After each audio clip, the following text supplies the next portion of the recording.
So thank you again, everybody. As I was saying, we live in an extraordinary world. Seeing our world and seeing all the diversity in our world, seeing all the rapid change in our world, I wonder how you're managing. About 150 years ago, Charles Darwin wrote a book which was revolutionary at the time. It was called The Origin of Species. And he spent a lifetime studying the species of the world, including the human species.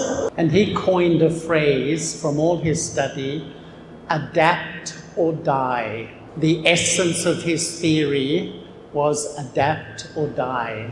And what he observed at times of huge crisis in the world like now, at times of huge upheaval in the world like now, it's not the most intelligent who survive, and it's not the strongest who survive. It's those who adapt to change. And this is the message for all of us, that this world out there is inspiring us to bring change in ourselves. We can't change the world out there. All I can do is change my reaction to the world out there. This is spirituality. And the first step is the power to create the power of peace. To create inner peace by knowing who I am. And who am I? Inside all of us, there are three personalities. Two of them make me peaceless, and one of them enables me to create the power of peace in my life. The first personality I call the I of arrogance, or the I of superiority.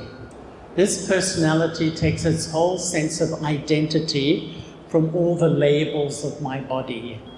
When this I is ruling, I compare with others and I think, I am better, I know more, I am right. When my ego is sovereign in my inner system, I feel so easily insulted, disrespected, not valued, excluded, sensitive. So when the false I is ruling my inner system, when I'm under the influence of my ego, I feel very peaceful. But this I of arrogance is a front for the second I. This is the I of lack of self-respect, or the I of inferiority. This I also takes its whole sense of self from the labels of my body, my gender, my nationality, my religion, etc. So when the ego of inferiority is ruling, I compare with others and I feel others don't love me, others don't respect me, others don't value me.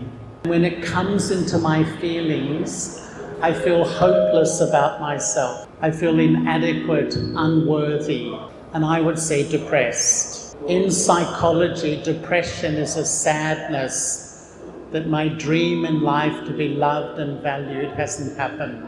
But in spirituality, depression is like a sadness that I'm mourning for the loss of my true identity. Who am I really? So when I'm under the influence of the I of arrogance, the I of lack of self-respect, one day I'm up, one day I'm down. I fluctuate, I go up and down. The third I is the original I the soul. The soul is a wonder. The soul exists, but it's just a point. In mathematics, a point exists, but it has no size. The soul is so subtle.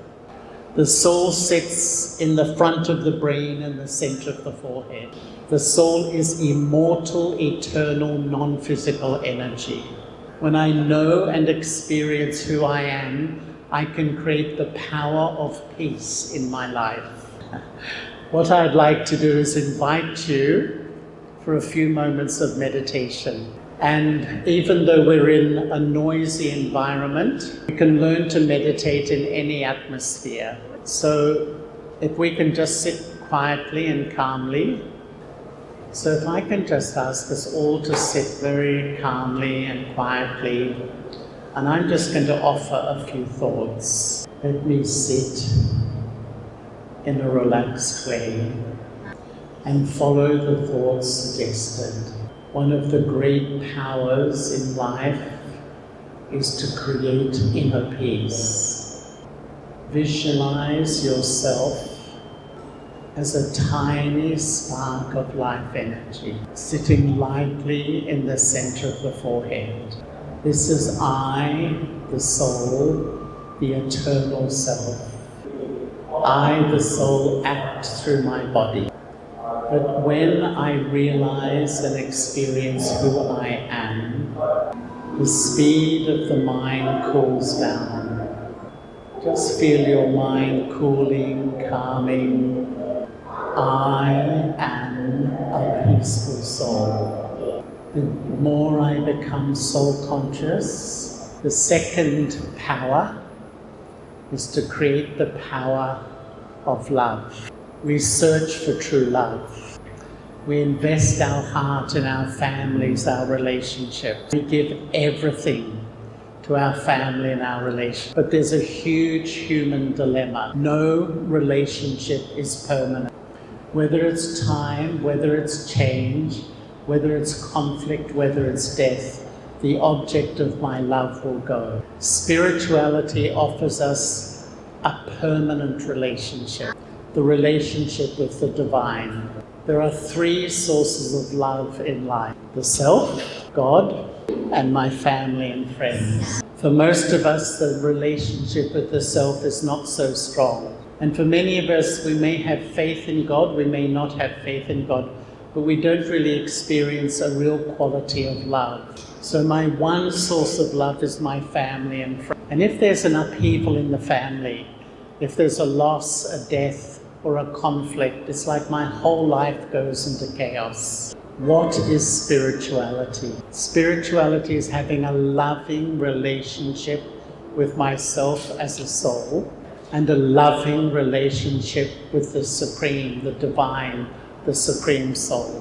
When I have these two relationships, it's like putting down two anchors in life. No matter how much the world changes around me, I have internal stability. The Supreme is a soul like me, but a soul that remains eternally pure. I'm a soul, but I'm speaking to you through my body. You can see me expressing myself. God is also a soul but does not have a body. Meditation is communicating from I, the soul, to the Supreme Soul. I'm not meditating on a concept, a belief, or an intellectual idea. I'm actually having a real living relationship. But it's a relationship with a soul that does not have a body. And it's almost like the Supreme Soul is on the FM wavelength. Like in radio, we have the FM. And when I'm body conscious, when I forget who I am, it's like I'm on the AM wavelength. I can't tune in. I can believe in God, but I can't connect. To create power in my life, I need to learn to go up to the FM wavelength. When I'm soul conscious, it's like I'm on the same wavelength as the Supreme Soul. It's a real living. When the soul connects with the Supreme Soul, we have the power to create huge change in myself. And the huge change begins with self-respect. When I forget who I am, and I think I'm a temporary body, I lose my self-respect. I have a lot of negative thoughts about it. But as I begin to know who I am and connect with the Supreme, the gift of self-value returns. And this power of self-respect enables me to respect others. So what I'd like to do is invite us to have another little meditation. So let me sit quietly and visualize the eternal self. Visualize a tiny spark of life energy in the center of the forehead. And just feel yourself to be a peaceful soul. And then through the eye of your mind, visualize the form of the divine.